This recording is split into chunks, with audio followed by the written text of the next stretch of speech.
kesempatan sehingga kita dapat berkumpul bersama dalam serangkaian acara, yaitu menyebarkan pemahaman dan penerapan budaya positif. Berarti bentuknya sosialisasi. Sholawat beriring salam mari kita hadirkan kepada junjungan Nabi besar Muhammad SAW dengan mengucapkan Allahumma sholli ala sayyidina Muhammad wa ala ali sayyidina Muhammad. Semoga dengan seringnya kita membaca sholawat kelak kita akan mendapat syafaatnya. Amin. Amin. Baiklah, sebelum kita lanjut ke menyebarkan pemahaman dan penerapan budaya positif ini, saya mohon sambutan dulu dari Ibu Kepala Sekolah yang akan diwakili oleh Ibu Nurbaiti. Kepada Ibu kami silahkan.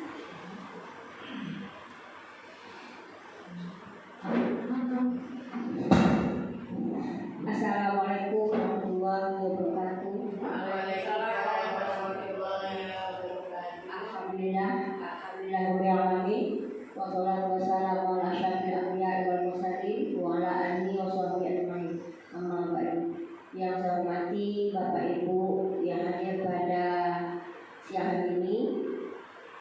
Pertama-tama kita panjat puji syukur Allah Subhanahu wa taala yang mana pada siang ini kita masih berkesehatan, umurnya panjang sehingga kita dapat melaksanakan satu kegiatan kita, yaitu sosialisasi menyebarkan pemahaman dan penerapan budaya positif, yaitu yang akan dilaksanakan Ibu Al-Maidah sebagai guru penggerak yang ada di SD Dapat Wonogiri. Salawat dan salam marilah kita aturkan kepada Nabi Rasulullah dengan ucapan Allah Subhanahu Muhammad wa ala sayyidina Muhammad. Baiklah Bapak Ibu yang saya hormati, mari sama-sama kita ikuti penyebaran atau sosialisasi menyebarkan pemahaman penerapan budaya positif yang akan dilaksanakan Ibu Al-Maidah sebagai guru penggerak, calon guru penggerak SD 8 Wonogiri. Mari kita dengarkan sama-sama. Itu saja yang dapat saya sampaikan. Saya mewakili kepala sekolah, mohon maaf yang sebesar-besarnya, dan saya sudahi dengan Assalamualaikum warahmatullahi wabarakatuh. Waalaikumsalam warahmatullahi wabarakatuh. Terima kasih kami sampaikan kepada Ibu Nurbaiti. Mudah-mudahan pelaksanaan sosialisasi yang akan kita laksanakan bersama pada hari ini tentang menyebarkan pemahaman dan penerapan budaya positif bisa berjalan dengan baik dan lancar. Amin. Baik Bapak Ibu, sebelum itu saya ucapkan terima kasih atas kerjasama dari Bapak Ibu untuk bersama-sama mengikuti sosialisasi. Nah, menyebarkan pemahaman dan penerapan budaya positif. Konsep utama modul budaya positif yang diajarkan di modul yaitu perubahan paradigma belajar, disiplin positif, kebutuhan dasar manusia, ada motivasi perilaku manusia, posisi kontrol restitusi, keyakinan kelas, dan segitiga restitusi. Di antara modul yang disajikan di sini, konsep utama modul budaya positif, mana yang pernah Bapak Ibu dengarkan?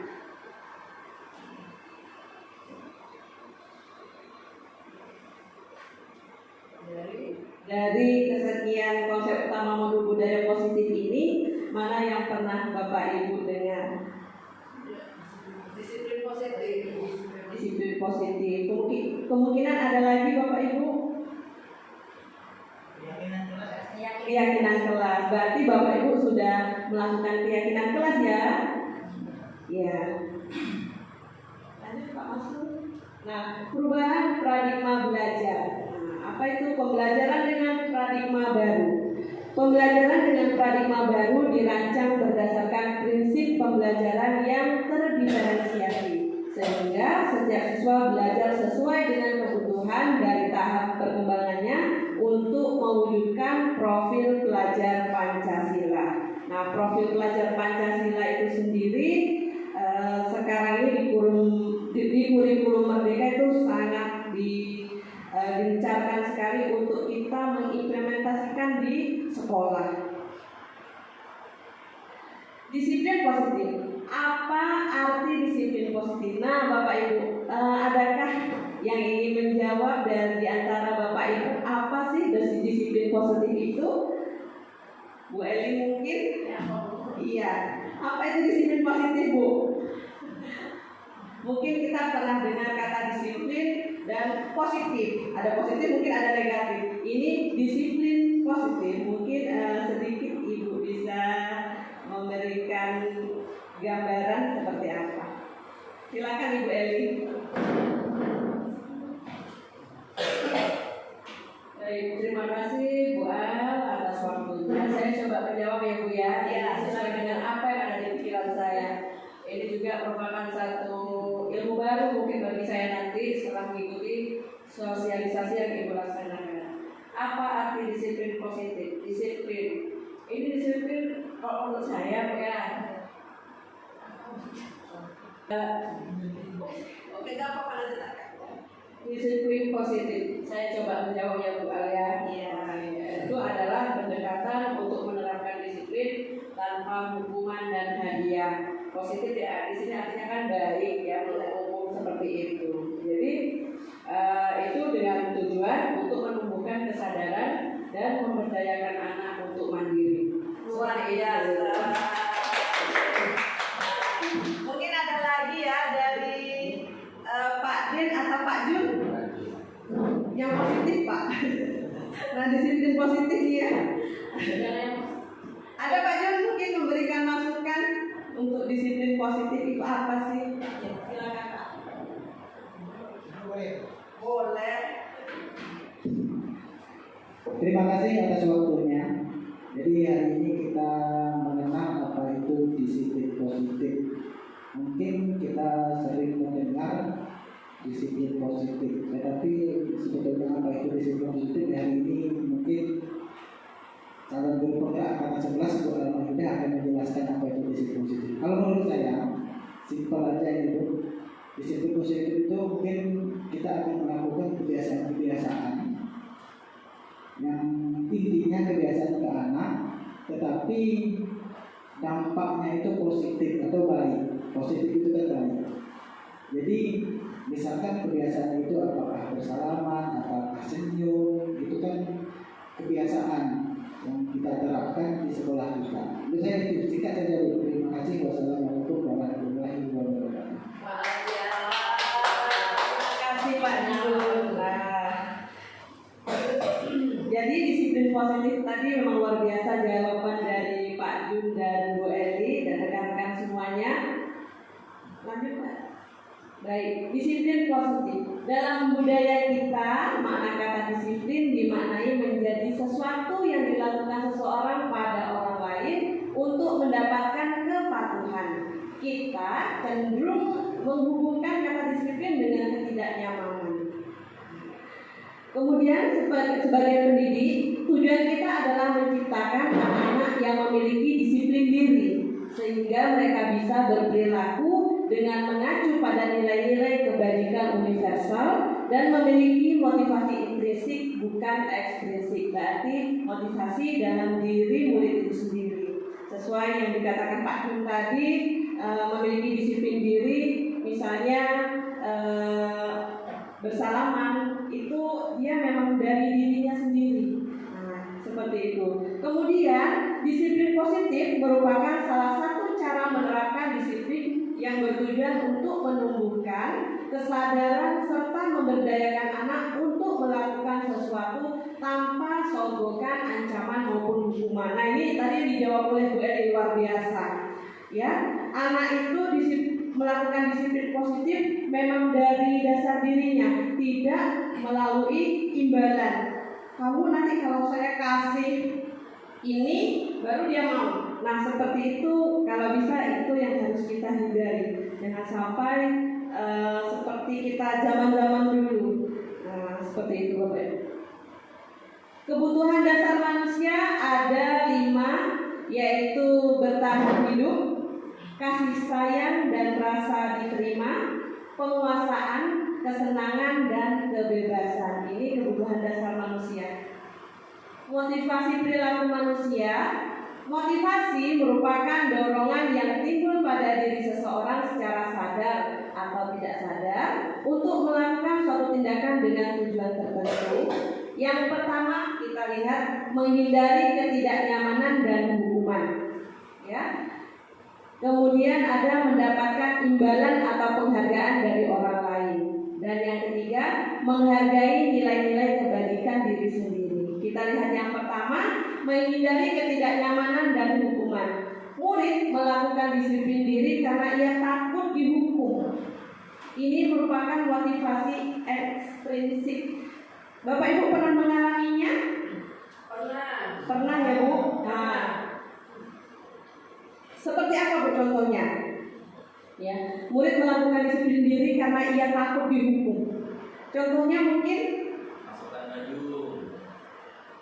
Memasukkan bajunya sering keluar, ya baju yang keluar. sering keluar kalau mau sekolah. Iya. Oke, karena ia takut dihukum, akhirnya dia memasukkan bajunya ke roknya atau ke celana. Mungkin ada lagi Bapak Ibu contoh yang lain? Ya. Ya silakan Bu Eli, Pak Jun. Pak Jun dulu. Pak Jun dulu. Mungkin ini sering kita lakukan. Mudah-mudahan mulai hari ini tidak kita lakukan lagi. Ya. Kita sering menghukum anak apabila dia melanggar yang kita bilang itu aturan. Mungkin tidak siap PR, kita tekan anak itu. Jadi anak ini takut, tetapi bukan dari kesadaran dia membuat PR itu memang takut kena dihukum, bukan kesadaran tanggung jawab dia gitu. Ataupun mungkin dia tidak buat tugas lain, tetapi takut kena dihukum. Itu mungkin sering kita lakukan. Itu rasa saya contohnya nanti. Mungkin banyak cara lain untuk ini sambung.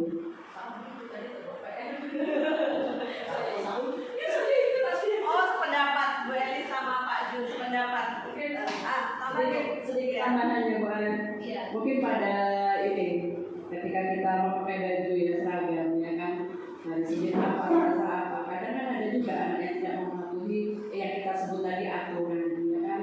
Nah, karena dia takut kena hukuman. Sebetulnya hukuman ini ada dampak positifnya. Anak-anak bisa lebih disiplin, gitu kan? Nah, tapi sekarang inilah tugas kita, bagaimana disiplin itu bisa muncul dari diri dia sendiri tanpa kita harus melaksanakan atau melakukan hukuman khusus kepada anak, ya kan? Seperti itu kan? Mungkin itu saja buat tambahan dari saya. Terima kasih Bu Eli dan Pak Jun dan rekan-rekan semuanya, ya. Itulah tadi murid melakukan disiplin diri karena ia takut dihukum. Ia disiplin mau disiplin, tapi karena takut dihukum. Nah, terpaksa ya Bu. Nah, betul, udah betul terpaksa. Nah, ini merupakan motivasi ekstrinsik. Kemudian kita lihat lagi mendapatkan imbalan atau penghargaan dari orang lain. Murid melakukan disiplin diri karena ia ingin mendapatkan imbalan. Ini merupakan motivasi ekstrinsik juga. Nah, murid melakukan disiplin diri karena ia ingin mendapatkan imbalan. Kalau dia tak mendapatkan imbalan, dia tak mau berbuat. Nah, pernah Bunda Betty? Ya. Pernah. Contohnya seperti apa Bu? Anak kita. Atau mungkin kawan-kawan yang lain? Nah ya. Oke. Terima kasih atas waktunya Bu Almeida di BPN 14. Mungkin kita sebagai guru dulu sering melakukan ini, siapa bisa kita kasih bonbon, ya? Pernah kita lakukan itu. Siapa bisa jawab kita kasih bonbon, itu juga merupakan imbalan. Imbalan itu artinya memang memotivasi anak. Ada motivasi karena ada hadiah. Tetapi mungkin untuk kelanjutan berikutnya itu mungkin tidak baik, karena dia hanya ingin menjawab karena ada hadiah. Apakah setiap hari kita akan menyiapkan hadiah? Itu pertanyaan saya. Berat ya Pak. Apakah setiap hari kita menyiapkan hadiah itu. Seandainya nanti tidak ada hadiah, apa yang terjadi gitu. Nah, anak itu tidak sadar gitu. Dia hanya ingin hadiahnya. Kalau tidak ada hadiah berarti motivasinya langsung down atau langsung menurun. Itu. Terima kasih Bu. Luar biasa, itulah ya Pak ya. Kalau tak ada bonbonnya nanti sewaktu-waktu kita pas menyuruh anak kita mengerjakan latihan misalnya, nah, bonbonnya tak ada, jadi dia tak mau mengerjakan. Nah, jadi itulah tadi kita harus berubah mungkin ya cara menerapkannya ke anak. Terus kita menghargai nilai-nilai kebajikan diri sendiri. Murid melakukan disiplin diri karena sadar akan nilai kebajikan dirinya. Ini merupakan motivasi intrinsik. Itu berarti dari dalam dirinya, oh ini aku ada tugas, berarti aku harus mengerjakan. Nah itu berarti memang kesadaran dari dirinya. Ia tidak mengharapkan imbalan, tidak mengharapkan imbalan karena takut karena dihukum, tidak seperti itu. Nah, inilah yang sangat kita harapkan sekarang ini, menghargai nilai-nilai kebajikan diri sendiri. Konsep disiplin dengan identitas gagal. Nah, ini ada dua, yaitu hukuman dan penghargaan. Seperti tadi juga, hukuman itu menyakitkan, tidak nyaman, murid takut, menyiksa, murid menyembunyikan kesalahan, murid menjadi tidak ramah. Itu dia, kalau bentuk hukuman. Kemudian penghargaan, yaitu tidak efektif, merusak hubungan, ada di situ sifat iri. Nah, kalau penghargaan kan kita memberikan kepada beberapa anak saja mungkin yang dia berprestasi. Nah, bagi anak yang tidak kita berikan ini akan timbul rasa iri. Terus mematikan kreativitas, menghukum dengan sistem ranking, merampas hak menghargai diri. Inilah disiplin dengan identitas gagal. Ini yang perlu kita hindari. Kemudian konsep disiplin dengan identitas sukses. Nah, ada konsekuensi dan restitusi. Ini yang sudah sukses dilakukan, yaitu untuk konsekuensi yang pertama penguatan jangka pendek. Perlu monitoring berkelanjutan, stimulus atau respon, murid menghormati peraturan, kemudian kehilangan waktu untuk merenungi kesalahan karena konsekuensinya itu tadi. Kemudian restitusi. Restitusi, murid bertanggung jawab untuk perilakunya. Kemudian fokus pada pemecahan masalah jangka panjang, murid menghormati dirinya dan orang lain. Kemudian teori kontrol, dirinya memegang kontrol. Kemudian murid bersemangat memperbaiki kesalahan. Konsep disiplin, pendekatan restitusi, sebuah cara menanamkan disiplin positif pada murid. Yang pertama pengertian restitusi. Mungkin di antara kita sudah pernah melakukan restitusi ya. Jadi pengertian restitusi itu adalah proses menciptakan kondisi bagi murid untuk memperbaiki kesalahan mereka sehingga mereka bisa kembali pada kelompok mereka dengan karakter yang lebih kuat. Ciri-ciri restitusi yaitu bukan menebus kesalahan namun belajar dari kesalahan. Kemudian memperbaiki hubungan, tawaran bukan paksaan, menuntut untuk melihat ke dalam diri, mencari kebutuhan dasar yang mendasari tindakan, kemudian fokus pada karakter bukan tindakan menguatkan dan fokus pada solusi. Nah, iya, kita setiap hari mungkin akan melihat anak-anak kita yang memiliki beberapa masalah. Ya, mungkin di kelas ya, Bapak Ibu ketemu dengan beberapa masalah. Nah, permasalahan yang dihadapi oleh anak itu kita tidak boleh langsung menghakimi. Ada namanya restitusi. Restitusi itulah tadi, ya, kita melakukan semacam percakapan dengan anak yang bermasalah. Nah, Lanjut Pak. Nanti kita akan ketemu. Perbedaan. Contoh kasus siswa berantem dengan teman lainnya. Bapak Ibu pernah ketemu di kelas? Sering ya kita ketemu. Siswa berantem dengan teman lainnya. Contoh kasusnya. Hukuman. Kalau bentuknya hukuman, guru menghukum siswa tersebut membersihkan kamar mandi. Guru marah dan siswa menjadi takut. Pernah kita menghukum Bu? Pernah. Termasuk saya sendiri pernah menghukum anak ya. Nah, bentuk hukuman inilah yang tadi tidak berhasil. Kemudian konsekuensi. Guru memberikan konsekuensi siswa menulis perjanjian tidak mengulangi sebanyak 33 kali. Guru tegas dan siswa menghormati. Kemudian restitusi yang terakhir. Nah, inilah restitusi yang akan kita lakukan ke anak-anak kita. Nah, guru menanyakan keyakinan kelas atau dirinya dan membantu siswa menyelesaikan masalahnya. Kemudian guru terbuka dan siswa menghormati dirinya dan orang lain. Nah, pada restitusi inilah yang akan kita implementasikan di sekolah kita kalau bisa Bapak Ibu ya, agar anak-anak kita terhindar dari hukuman itu tadi. Kemudian 5 posisi kontrol. 5 posisi kontrol restitusi. Ada penghukum, ada pembuat merasa bersalah, ada teman, pemantau, manajer. Nah, dilihat dari gambar itu penghukum. Seperti itu ya Bapak Ibu. Saya itu. Iya, Bu Eli itu yang menghukum. Pembuat merasa bersalah.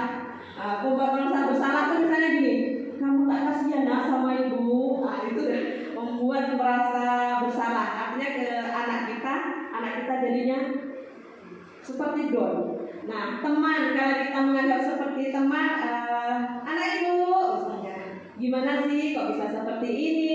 Nah, kita tuh melayaninya seperti teman. Kemudian pemantau, nah, seperti itu, dan manajer yang diharapkan seperti manajer. Ya, lanjut Pak.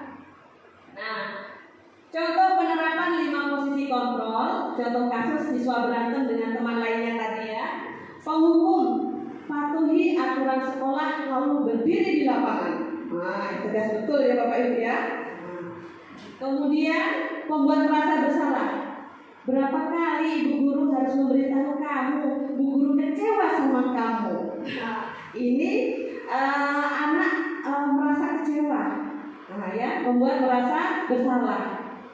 Kemudian teman, ayolah yang tertib, buat bu guru bangga. Kali ini tidak apa-apa, kamu salah. Nah, berarti ini menganggap seperti teman. Gak apa-apa kamu hari ini bersalah, tapi jangan diulangi lagi ya. Nah, itu seperti teman. Kemudian pemantau, kamu sudah melanggar peraturan apa? Apa konsekuensinya? Nah, ini anak bisa menjawab sendiri. Oh iya, saya terlambat. Nah, dia ingat akan keyakinan kelas yang pernah dibuat bersama. Kemudian manajer, apakah kamu tahu kesalahanmu? Nah, ini bentuknya tanya jawab. Kira-kira bagaimana kamu akan memperbaiki kesalahanmu ini? Nah, seperti itu. Ini contoh posisi kontrol. Ada 5 dari penghukum, pembuat merasa bersalah, teman, pemantau, dan manajer. Kalau yang mungkin sering kita lakukan, yang mana Bapak Ibu? Penghukum, iya. Kalau bisa kita akan berusaha coba untuk menghindari penghukum. Nah, minimal jadilah teman ya Bapak Ibu. Jadilah teman. Yang paling mantap yaitu sebagai manajer. Keyakinan kelas. Mengapa keyakinan kelas? Mengapa tidak peraturan kelas saja? Bunda Betty ada yang bisa menjawab? Mungkin Uni, mengapa keyakinan kelas? Mengapa tidak peraturan kelas? Silakan Pak. Tahu Pak, saya suka. Ini merupakan hal baru. Biasa kita kenal dengan peraturan kelas. Peraturan kelas itu dibuat oleh guru atau majelis guru disusun berbagai ada mungkin berapa item yang harus diikuti oleh peserta didik. Apakah peserta didik itu bisa ikut atau tidak, yang penting harus mengikuti peraturan yang telah dibuat oleh guru tersebut. Tetapi kalau kita kepada keyakinan, sama kita jangan yakin Allah Subhanahu wa Ta'ala itu ada, kita meyakini, artinya ini dibuat bersama dengan siswa, guru dengan siswa dibuat bersama. Kita yakin bahwa inilah apa? Bukan peraturan apa? Atau bisa dikatakan kesepakatan atau perilaku yang akan kita laksanakan di kelas, kita buat bersama-sama, tidak dibuat oleh guru tetapi harus diikuti oleh siswanya. Mungkin guru tidak tahu bagaimana kebutuhan siswa, bagaimana siswa itu maunya seperti apa, dia tidak mengerti gitu. Tetapi harus ikut juga, itu peraturan. Kalau keyakinan kelas ini kita buat bersama-sama siswa. Kalau salah mohon maaf Ibu. Iya, Terima kasih. Betul. Tak ada yang salah Pak. Jadi mengapa keyakinan kelas, mengapa tidak peraturan kelas saja? Nah, kita bisa contoh di sini mengapa kita memiliki peraturan tentang penggunaan helm pada saat mengendarai kendaraan roda 2 atau motor. Mengapa kita memiliki peraturan tentang penggunaan helm? Kalau tidak pakai helm, kenapa sih? Kena tilang. Terus Berarti Bu ya, mendapat kesimpulan sudah dari yang Ibu jabarkan tadi, mengapa kok keyakinan kelas? Tidak apa-apa, langsung aja Bu, lanjut. jadi berarti kan sudah ada berkaitan, ini sudah mulai titik terang ya Bunda ya. Kenapa kok keyakinan kelas? Karena itu keyakinan kelas itu kan kita buat seperti kata Pak Jun tadi, bersama. Kita yakin dengan apa yang kita buat bersama itu dan kita sepakat untuk melaksanakannya secara bersama. Mengapa kok tidak peraturan? Karena peraturan ini nanti imbasnya ke hukuman. Kalau kita melanggar peraturan kita akan mendapatkan hukuman. Karena kita sekarang kan mau meminimalisir hukuman. Iya. Seperti itu mungkin Ibu ya. Iya. Terima kasih. Luar biasa. Bu Eli, mantap Pak Bu Eli. Mengapa kita memiliki peraturan tentang penggunaan masker dan mencuci tangan setiap hari? Ini tadi sudah nampak juga titik terangnya. Kalau kita tidak menggunakan masker atau mencuci tangan pakai sabun, ya, yang jelas kotor Bu. Ya, yang jelas kotor. Kuman itu akan masuk. Nah, peraturan ini dituliskan tuh di mana-mana. Ya, dituliskan di mana-mana. Ini memang sengaja dibuat. Ada semacam timbal balik ke diri kita sendiri. Kalau kita tidak memakai masker, kita akan sakit seperti itu. Jadi itulah tadi keyakinan harus kita buat secara bersama-sama. Kalau peraturan itu dibuat hanya yang sifatnya nanti bisa ke hukuman. Bagaimana pembentukan keyakinan kelas? Nah, Bapak Ibu mungkin pernah nih buat keyakinan kelas yang pastinya sudah pernah buat ya Bapak Ibu, yaitu lebih abstrak dari peraturan, berupa pernyataan universal, dibuat dalam bentuk positif, ya nggak mungkin yang negatif, sedikit saja agar mudah diingat. Sesuai dengan kondisi kelas dan sekolah agar mudah diterapkan. Semua warga kelas atau sekolah dilibatkan saat membuat keyakinan kelas. Jangan kita buat sendiri ya Bapak Ibu. Nah, keyakinan kelas itu harus kita buat bersama-sama dan disepakati sehingga anak merasa oh iya kemarin kita sudah ada kesepakatan kelas. Baik, lanjut Pak. Nah, ini video. Tapi saya suka ya. Membuat keyakinan kelas atau kesepakatan kelas.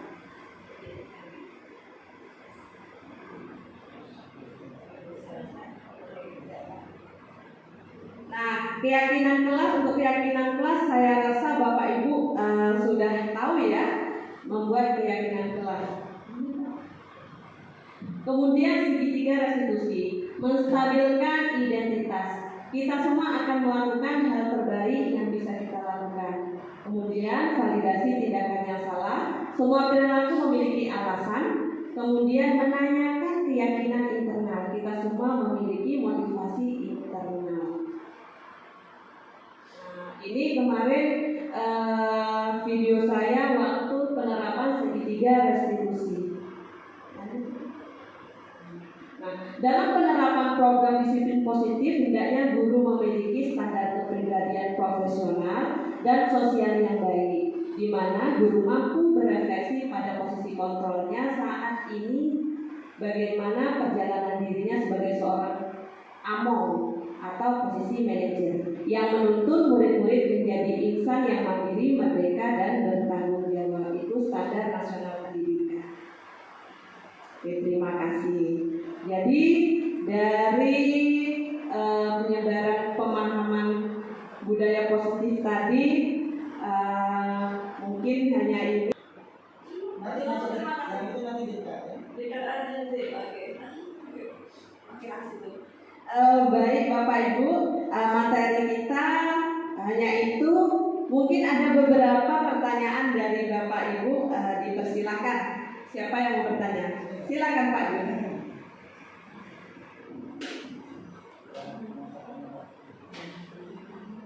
Terima kasih atas waktunya Bu Almaidah.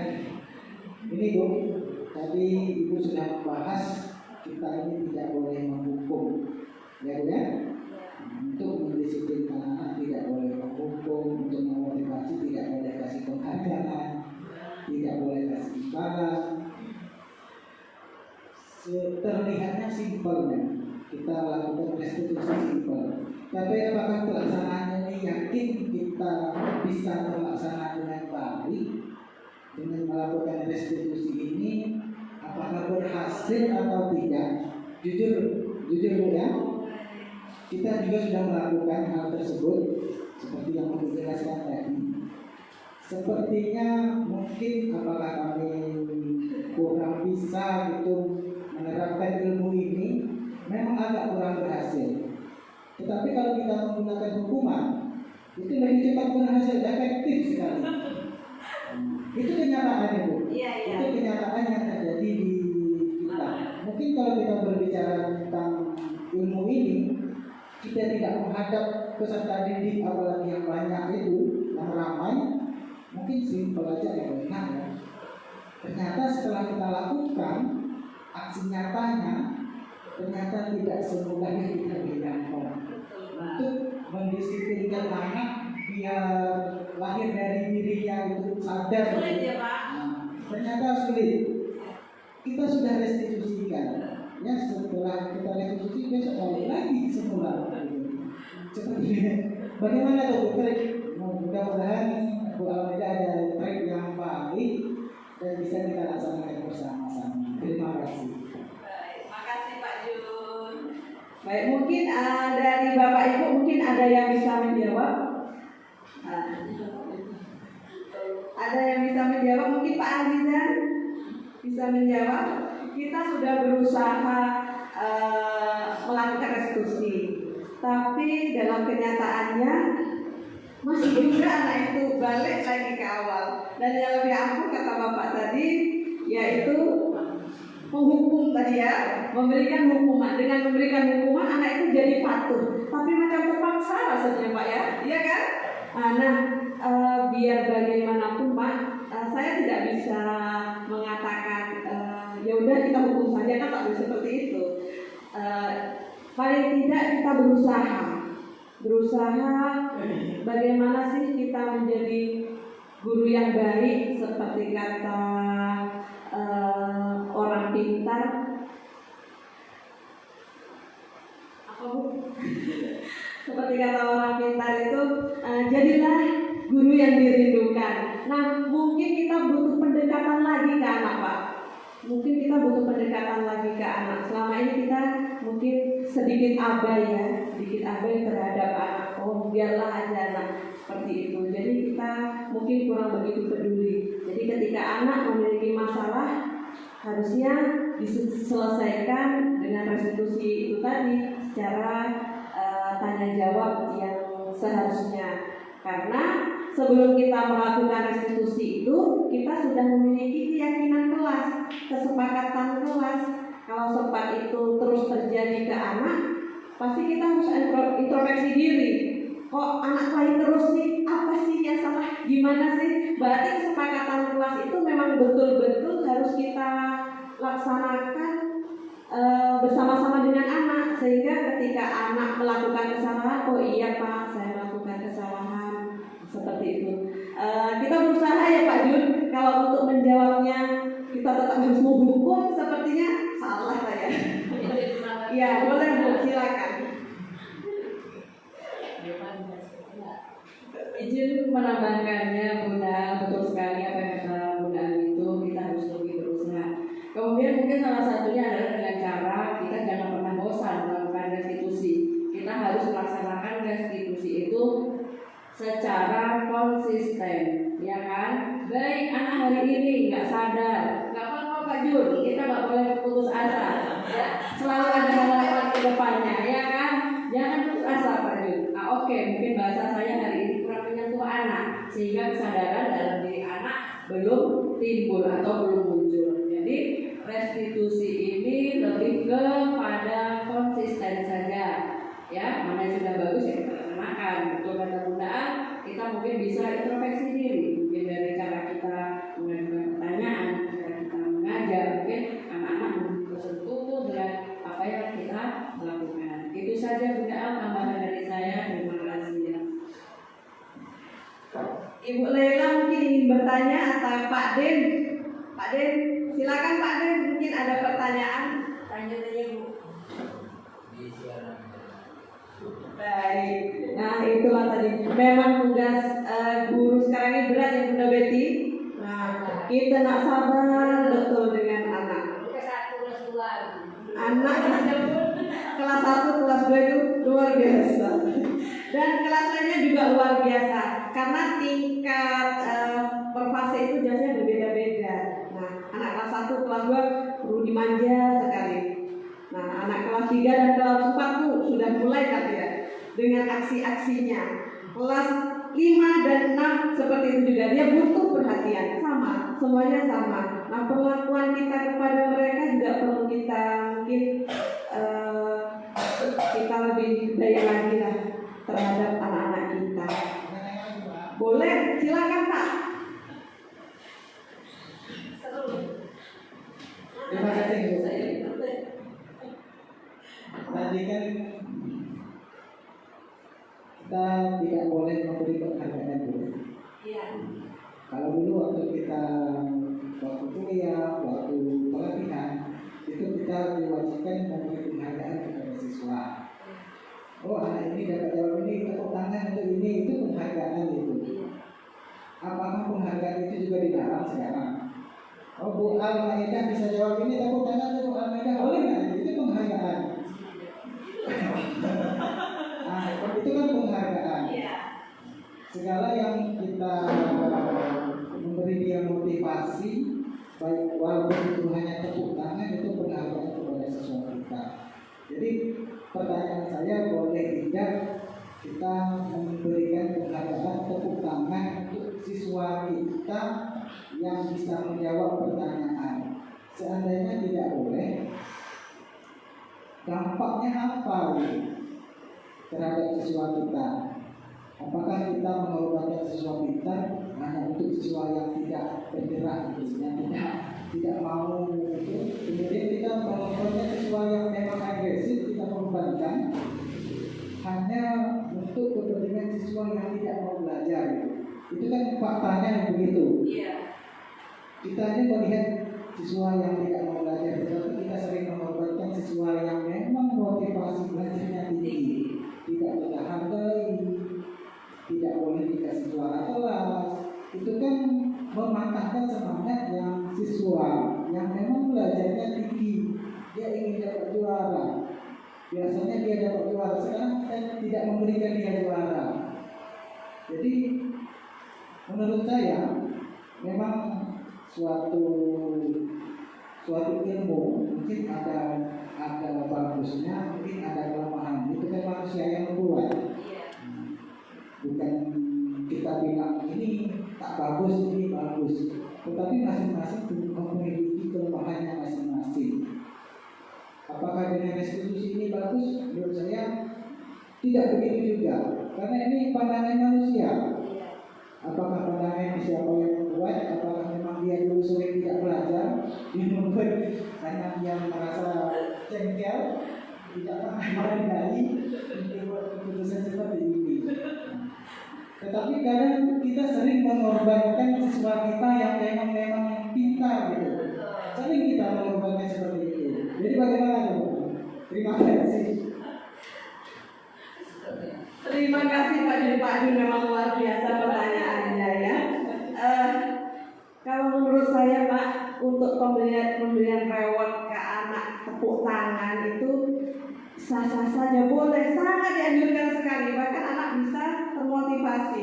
Yang tidak boleh pemberian penghargaan ini mungkin bentuknya mungkin seperti apa ya? Ya, imbalan. Sehingga anak yang lain tuh terasa iri dia Pak. Gitu loh Pak. Harusnya itu kan jadi motivasi ya Bapak Ibu. Tapi ada sebagian anak yang melihat itu, nah saya tak dapat, seperti itu. Mungkin Bapak Ibu ada yang menambahkan. Bu Eli silakan. Baik, jadi timbul pertanyaan baru dari penjabaran dan pertanyaan dari Pak John tadi. Jadi beda tipis ya Bunda antara motivasi dan penghargaan. Seperti tadi kata Pak Jun, apakah boleh Bun kita memberikan tepuk tangan? Tepuk tangan itu menurut pendapat saya itu sebagai apa? Motivasi, penghargaan. Tepuk tangan. Oke. Nah, jadi beda tipis ya antara motivasi sama penghargaan gitu. Ya baik. Memang terus terang kita aja ya sebagai guru melakukan sesuatu itu apa yang kita inginkan, kita ingin imbalan, ya kan? Nah itu tugas bagi kita juga Pak Jun, ya kita melakukan sesuatu itu harus dengan ikhlas dan Ya. dan benar ini pertanyaan baru jadinya apa motivasi dan penghargaan itu gimana gitu, perbedaannya itu di mana? Motivasi itu apa, penghargaan itu apa? Ya kan jadi timbul pertanyaan tadi setelah mendengarkan apa yang sudah disampaikan sama Pak Jun. Pertanyaan itu benar. Sebagai guru selalu memberi motivasi ke anak-anak karena anak-anak sangat memerlukan motivasi, apalagi kita sebagai guru kelasnya. Kalau penghargaan di sini saya lihat lebih ke sesuatu barang ya, kita imbalan ya, jadinya keimbalan. Penghargaan ini dia lebih ini loh Pak, biar saya diakui loh. Nah saya lo bisa jawab, saya dapat tepuk tangan dari dia, itu kan lebih ke penghargaan kan. Nah kalau motivasi mungkin dari tepuk tangan yang meriah tadi termotivasi nih untuk yang lain untuk menjawab, karena saya mau mendapatkan penghargaan seperti itu juga. Itu yang tak boleh sebetulnya kan. Itu Bunda.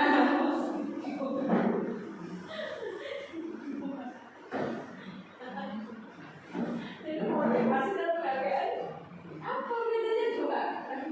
Karena kita pengen diakui juga gitu kan. Jangan si A saja, saya juga bisa gitu. Motivasi kan, tujuannya maksudnya kita membentuk sekarang biar yang lain. Iya. Bisa jawab ya. Betul. Iya. Iya. Ya, motivasi itu penghargaan ya kurang sih ya. Bisa beda tipis. Cuman yang tak boleh ini penghargaan. Kalau motivasi boleh. Intinya kalau kita sudah mendapat itu, anak tersebut akan ada timbul rasa sombongnya di dalam kalau sudah mendapat penghargaan, pengakuan dari orang lain. Tapi dia merasa dihargai begitu. Lebih sendiri Pak. Silakan Pak Jun. Kalau sudah mendapat penghargaan. Memang ini sulit kita jawab. Kita tidak boleh memberi penghargaan. Tapi dengan contoh tepuk tangan tadi memang membuat anak itu tinggi hati. Pak Masrul, Masrul bisa menjawab tepuk tangan cuma satu kelas kan?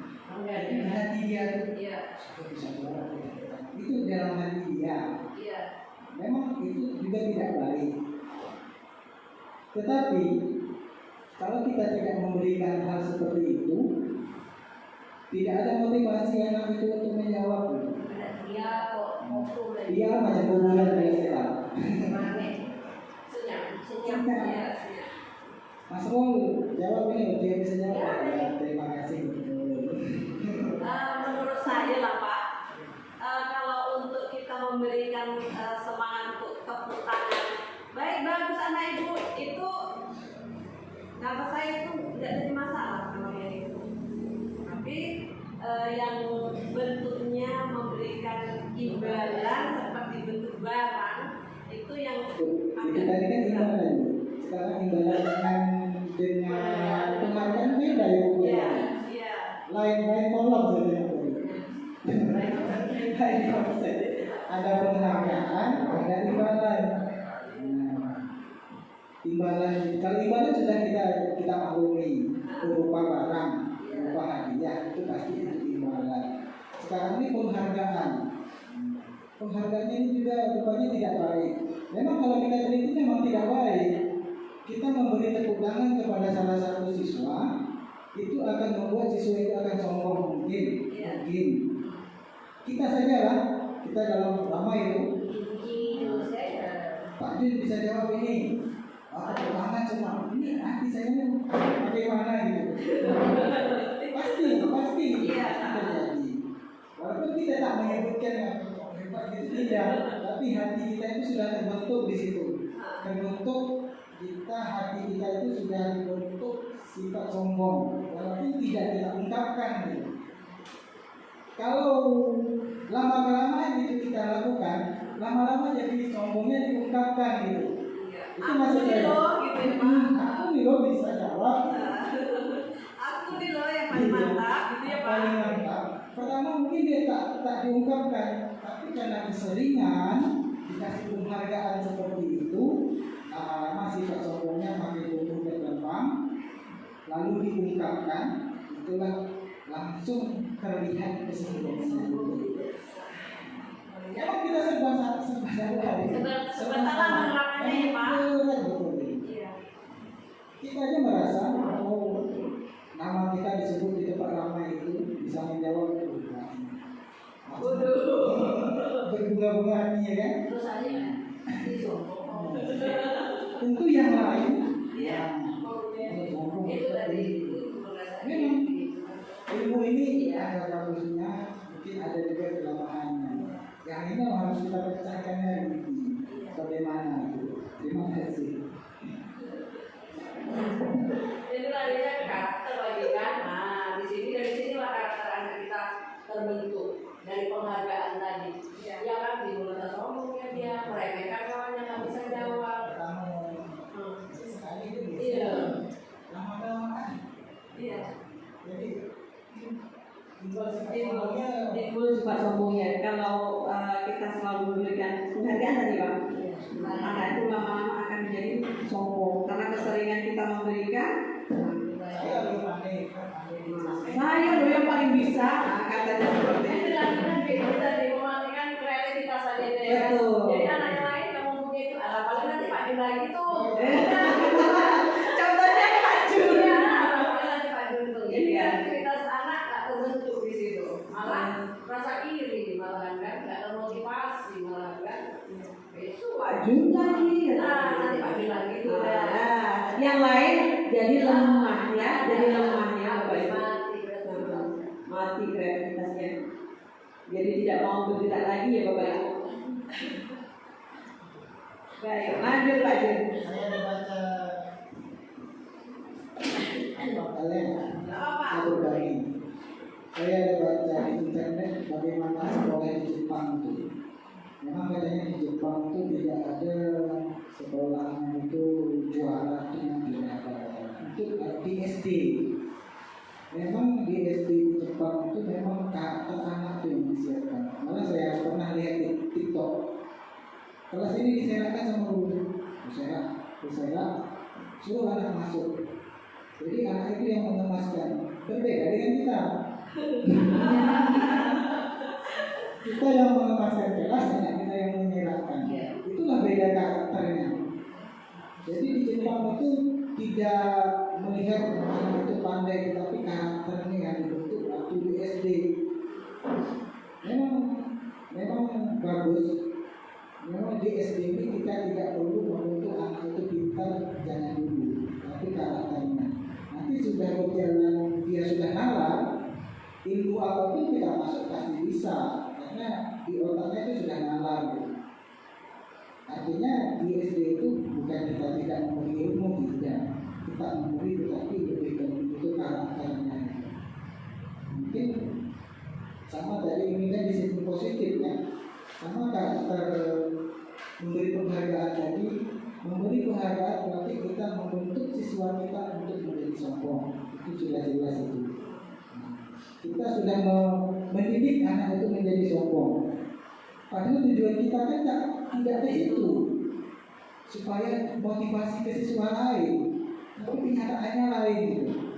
Kemudian siswa yang lain menjadi iri hati, nama ini terus disebut Iya. Ibu dari hati dari yang Ibu lain ya iri Pak. hati. Jadi ada dua, kalau menurut saya ada dua efek di situ. Yang tidak bisa menjawab iri hati dengan yang bisa menjawab, yang bisa menjawab menjadi sombong. Karakter yang kita bentuk dari penghargaan ini. Menurut saya itu. Terima kasih. Wassalamualaikum warahmatullahi wabarakatuh.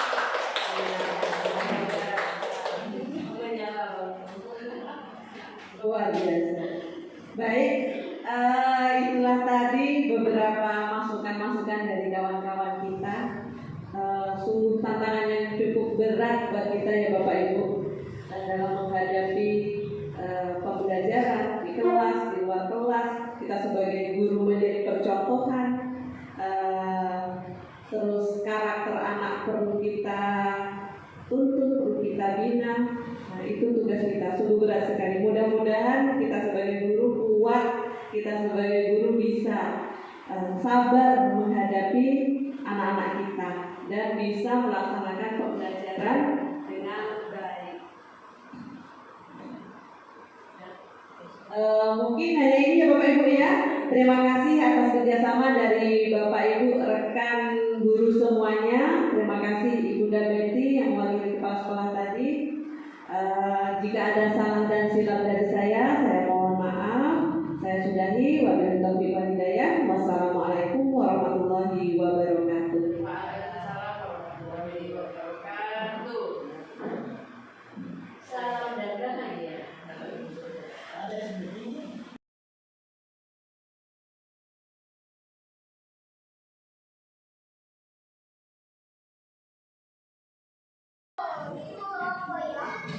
Assalamualaikum warahmatullahi wabarakatuh.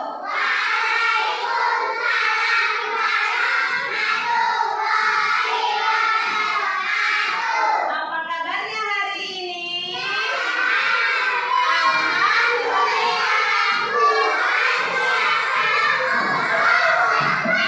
Bagus. Nah, sebelum kita belajar, kita berdoa dulu ya.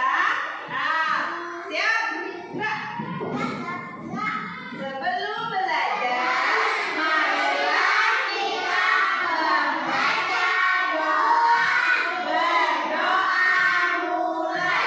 Bismillahirrahmanirrahim. Rabbi zidni ilman warzuqni fahman. Amin.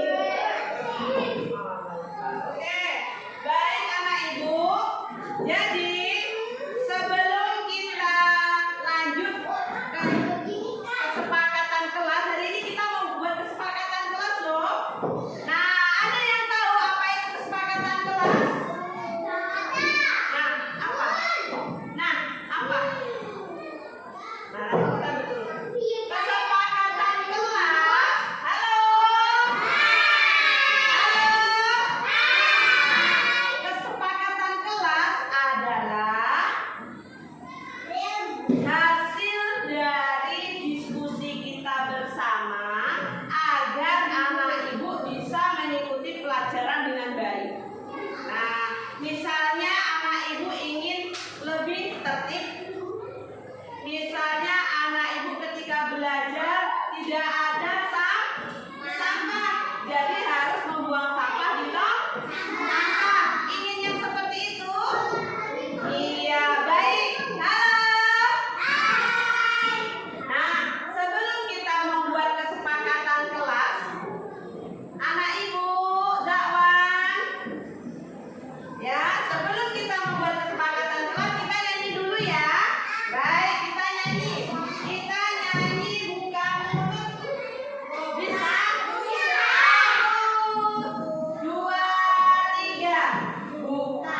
Iya, boleh. Ya. Wes, sudah. Oke. Nah, tekan sendiri bisa. Sini, Mas. Sini sayang. Ya. Dapat enggak? Mas Raka, cabut lagi, Mas. Pindah ke sini. Ah, biar dekat sama kawannya. Oke, Mas Arifin. Mbak Arifin, taruh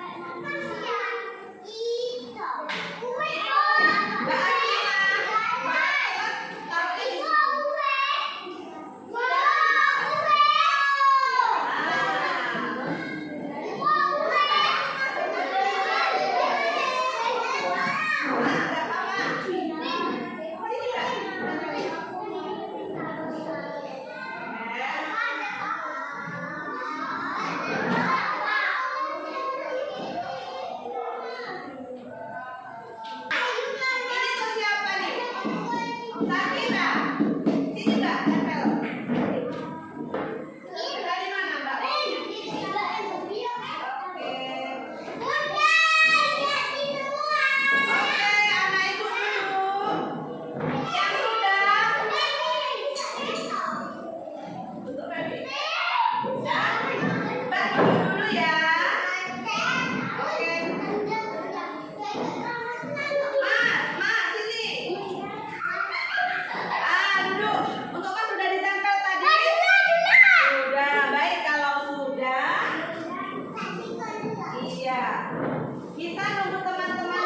Ini anak ibu per kelompok. Ini kelompok satu.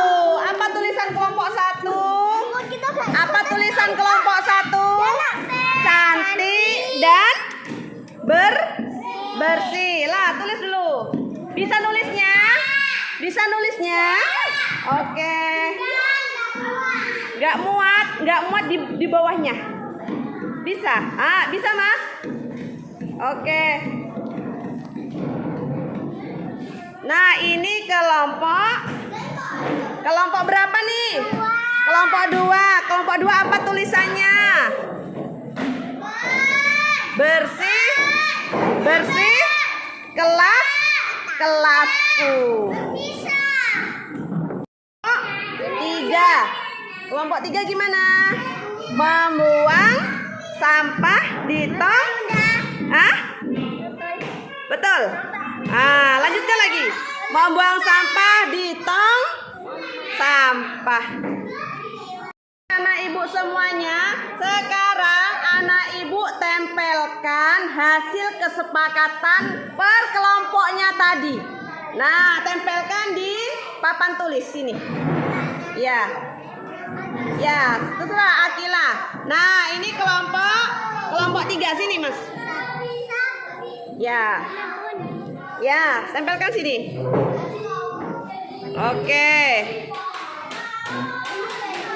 Bisa nggak? Lengket nggak? Oke.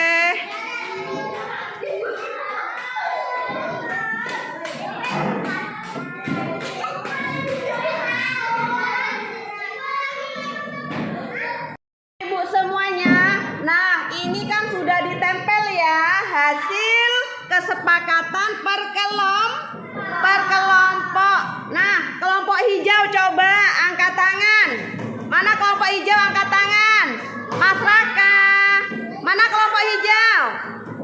Nah, ini kelompok hijau.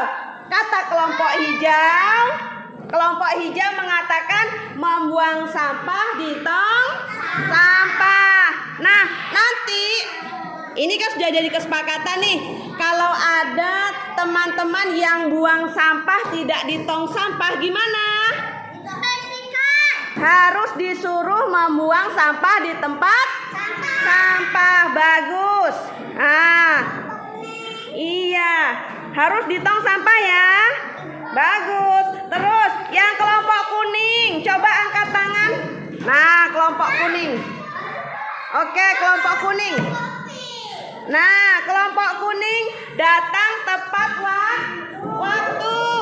Nah, gimana agar tidak terlambat? Anak ibu harus bangun lebih pagi. Ada yang bangun siang? Enggak.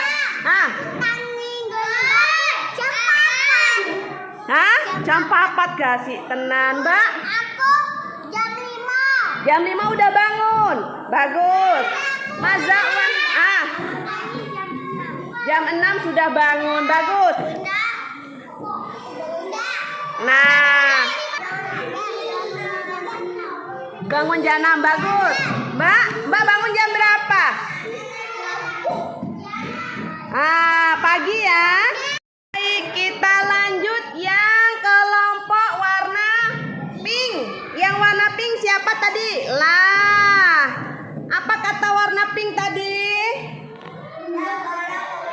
Cantik dan rapi, tertib belajar. Anak ibu harus tertib belajar. Bisa tertib dalam belajar?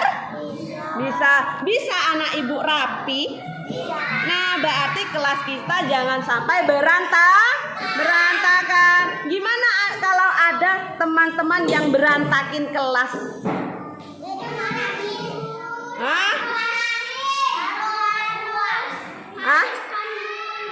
Iya, kalau ada sampah membuang sampah di tong sampah. Kalau kursinya nggak bener dibenerin. Bagus. Jadi ini adalah kesepakatan kelas kita. Baik anak ibu semuanya, halo. Nah, tadi kita sudah buat kesepakatan ke kelas. Bunda ucapkan terima kasih dan Bunda tutup dengan Assalamualaikum warahmatullahi wabarakatuh.